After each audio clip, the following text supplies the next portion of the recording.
Friends, Chembakappara natural ഊട്ടിയിലേക്ക് എല്ലാവർക്കും സ്വാഗതം. എല്ലാവരും സുഖമായിട്ടിരിക്കുന്നെന്ന് വിശ്വസിക്കുന്നു. നമുക്കിന്നൊരു കൈതച്ചക്ക കിട്ടിയിട്ടുണ്ട് കേട്ടോ. നമ്മുടെ പറമ്പിൽ നിന്ന് പറിച്ചെടുത്തതാണേ. ഈ കൈതച്ചക്ക കൊണ്ട് നമുക്കൊരു പച്ചടി ഉണ്ടാക്കാം. ഇതെല്ലാം വേണ്ട, കുറച്ച് മതി, പകുതി മതി, പകുതിയും വേണ്ട, ഇത്രയും മതി കേട്ടോ. 1/4 ഭാഗം എടുത്ത് നമുക്കൊരു പച്ചടി ഉണ്ടാക്കാം.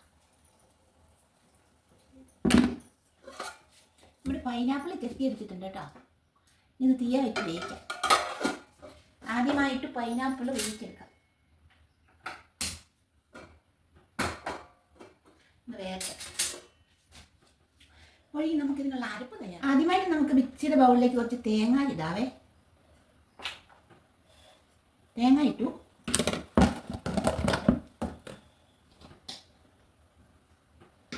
ഇനിയും കുറച്ച് മുളക് പൊടി,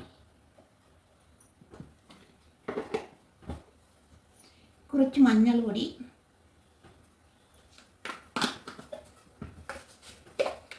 സ്വല്പം കടുക്,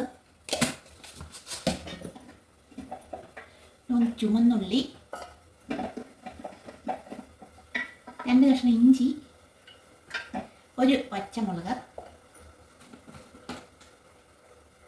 കുറച്ച് ചെറിയ ജീരകം പൊടിച്ചതാണേ. ഇതും കൂടി ഇട്ട് നമുക്കൊന്ന് അരച്ചെടുക്കാം. ഇതെല്ലാം കൂടെ വെള്ളം ഒഴിച്ച് അരച്ചെടുക്കാം. നമ്മുടെ പൈനാപ്പിൾ വെന്ത് വന്നിട്ടുണ്ട്. അതിലേക്ക് നമുക്ക് ഒരു സവാളയുടെ പകുതി അരിഞ്ഞതും കുറച്ച് ശർക്കരയും കൂടി ചേർക്കാം. അത് കൂടി ചേർത്ത് നന്നായിട്ട് വേവിച്ചെടുക്കാം. പൈനാപ്പിളെല്ലാം നന്നായിട്ട് വെന്തുടയണം. അത്രയും നേരം ഇരുന്ന് വേകണം. ചെറിയ തീയിലിരുന്ന് നന്നായിട്ട് വേകണം.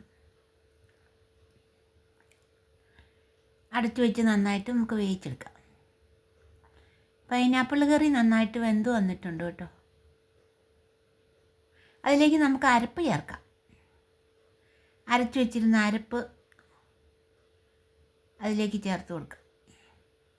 ഇനി വെള്ളമൊന്നും ഒഴിക്കണ്ട കേട്ടോ. ഒരുപാട് ചാറ് ആയാൽ പച്ചടിക്ക് ഒരു ഗുണമില്ല. കുറച്ച് ചാറ് മതി, കുറുകിയിരുന്നാൽ മതി ചാറ്. അതുകൊണ്ട് ഇനി വെള്ളമൊന്നും ഒഴിക്കണ്ട കേട്ടോ. അരപ്പും കൂടെ ചേർത്ത് തീയ വെച്ച് ഒരു 5 മിനിറ്റ് നേരം എല്ലാം കൂടി ഒന്ന് വേകണം. തിളച്ചൊന്ന് വേകണം.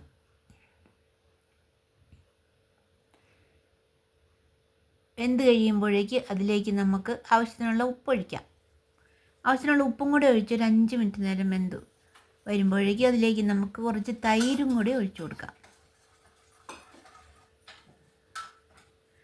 തൈര് കൂടി ഒഴിച്ച് നന്നായിട്ട് യോജിപ്പിച്ചെടുക്കണം. തൈര് ഒഴിച്ചതിന് ശേഷം പിന്നെ തിളയ്ക്കേണ്ട ആവശ്യമില്ല.